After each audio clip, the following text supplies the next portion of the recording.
Sur la table de la cuisine, baignée par la lumière grise du matin, une lettre inachevée repose à côté d'une tasse de café refroidi.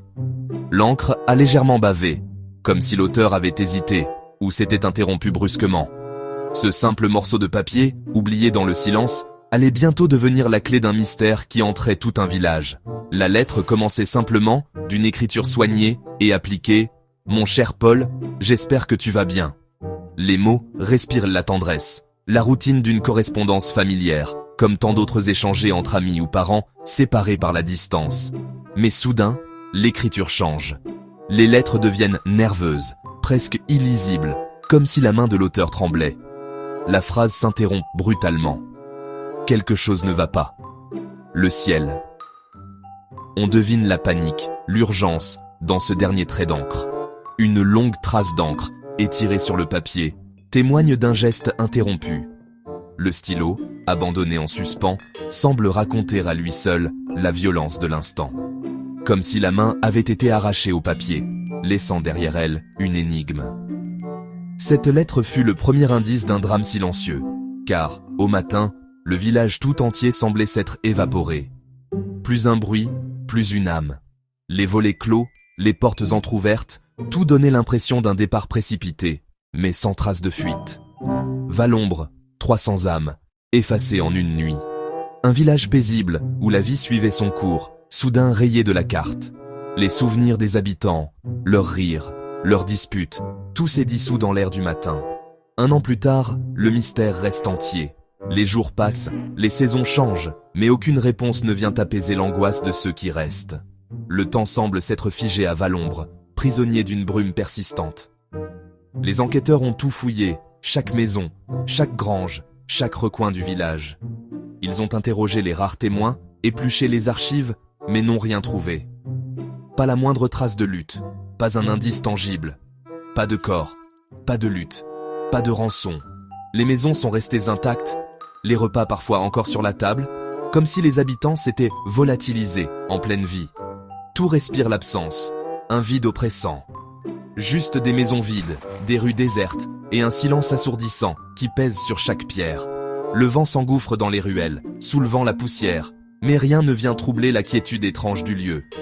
L'histoire de Valombre est devenue une légende moderne, un conte effrayant que l'on murmure à la veillée. Certains parlent d'expériences militaires secrètes, d'autres de phénomènes surnaturels, de malédictions ou d'enlèvements collectifs.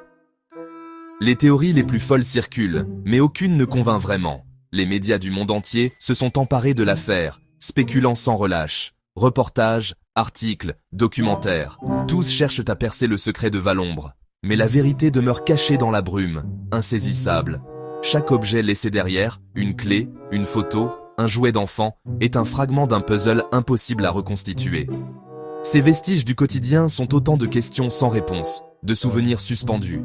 Les familles reviennent parfois, errant dans les rues vides, cherchant un indice, appelant des noms dans le vide. Leur voix résonne contre les murs, mais personne ne répond. L'espoir s'amenuise, mais la douleur reste vive. Ils sont les gardiens d'une mémoire suspendue, hantés par une nuit où tout a basculé. À Valombre, le mystère demeure, et la lettre inachevée attend toujours sa réponse, quelque part entre l'oubli et la légende. Valombre, niché dans une vallée isolée, semblait hors du temps. Les maisons en pierre, les toits d'ardoise, tout évoquait une époque révolue, où la modernité semblait s'arrêter aux portes du village. Ici, la nature dictait le rythme des journées, et chaque saison apportait ses rituels, ses couleurs, ses odeurs. La vie simple et soudée, tout respirait la tranquillité. Les habitants se connaissaient tous, partagèrent les récoltes, les histoires, les joies et les peines. On se saluait d'un signe de tête, d'un sourire, et l'entraide était une évidence. On se souvient de l'odeur du pain chaud qui flottait dans l'air au petit matin, des rires d'enfants qui résonnaient autour de la fontaine, des jeux improvisés sur la place du village.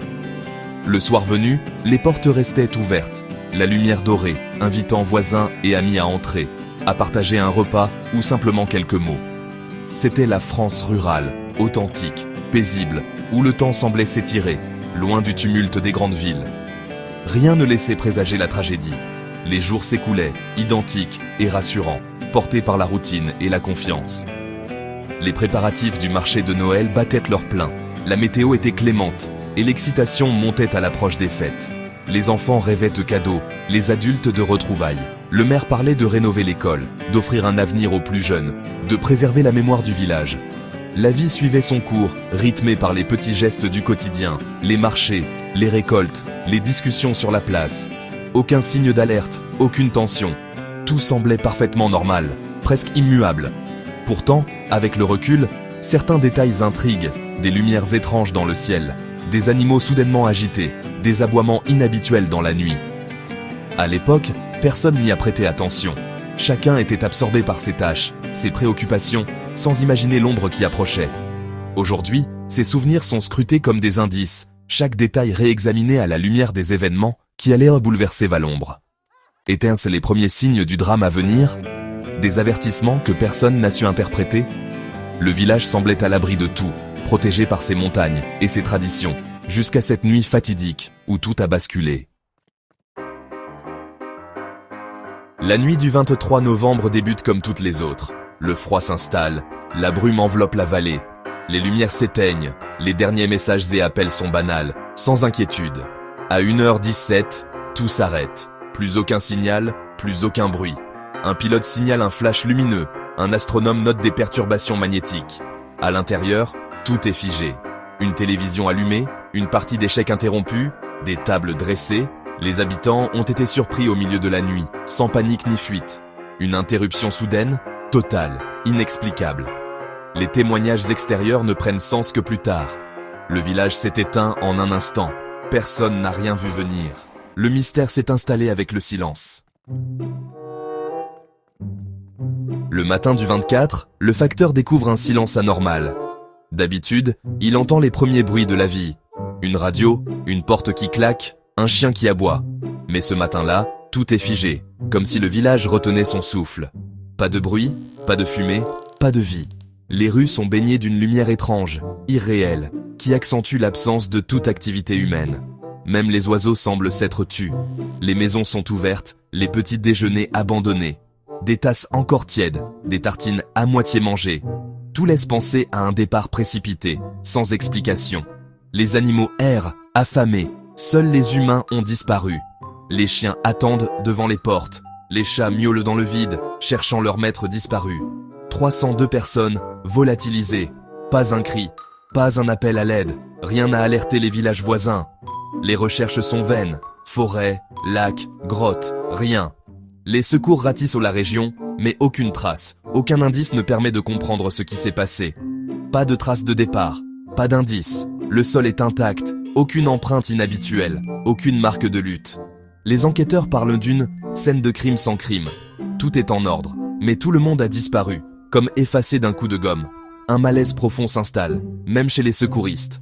L'incompréhension grandit, la peur aussi, face à ce vide inexplicable. Le temps semble figé, les horloges électriques arrêtées à 1h17. Comme si, à cet instant précis, tout s'était arrêté. Ce détail devient central dans l'enquête. Pourquoi cette heure? Que s'est-il passé à 1h17? Qu'est-ce qui a pu provoquer une telle coupure et faire disparaître tout un village? Les hypothèses les plus folles circulent, mais aucune ne tient face à l'évidence du vide. Le mystère s'épaissit, la peur s'installe. Le village, désormais fantôme, semble garder jalousement son secret. Valombre devient un symbole d'incompréhension. Un nom murmuré avec inquiétude dans toute la région, où le silence du matin résonne encore. L'enquête révèle des indices contradictoires. Tout semble avoir été interrompu brutalement. Portefeuille, clés, téléphone laissés sur place. La nourriture encore chaude, les valises à moitié faites, les animaux de ferme libérés, les portes ouvertes. Dans l'église, chaos et symboles inconnus gravés à la hâte. Rituels désespérés ou mise en scène.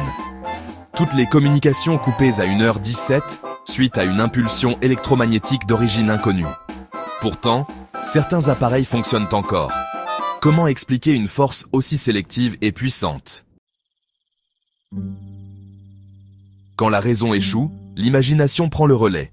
Enlèvement extraterrestre, flash, impulsion, disparition instantanée, folklore local, porte vers d'autres mondes, créatures de la forêt, village aspiré ailleurs. Les symboles dans l'église, une tentative de communication ou de protection. Certains évoquent un déplacement temporel, Valombre piégé dans une autre époque.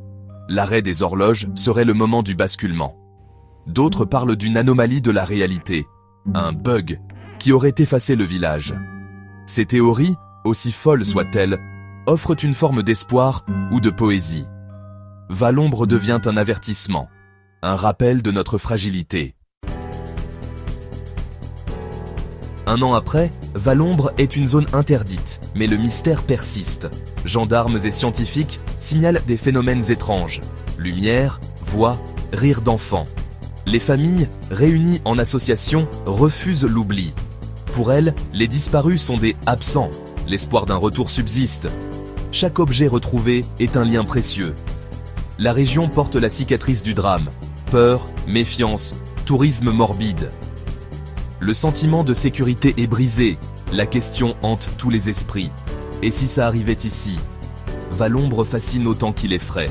Chercheurs et artistes s'y intéressent, non pour résoudre, mais pour comprendre. Le village disparu est devenu un miroir de nos peurs et de nos limites. Aujourd'hui, Valombre reste une énigme. Le village, intact mais vide, s'efface peu à peu sous la nature. Les enquêtes sont au point mort, les dossiers s'empilent. Chaque piste a mené à une impasse. Pour les familles, l'absence de vérité est une torture. Elles espèrent encore un miracle, mais l'espoir s'amenuise. Le souvenir de Valombre est désormais synonyme de perte et d'incompréhension. Nous restons face à l'inconnu, conscients de la fragilité de notre réalité. L'histoire de Valombre nous force à regarder l'obscurité avec crainte et fascination.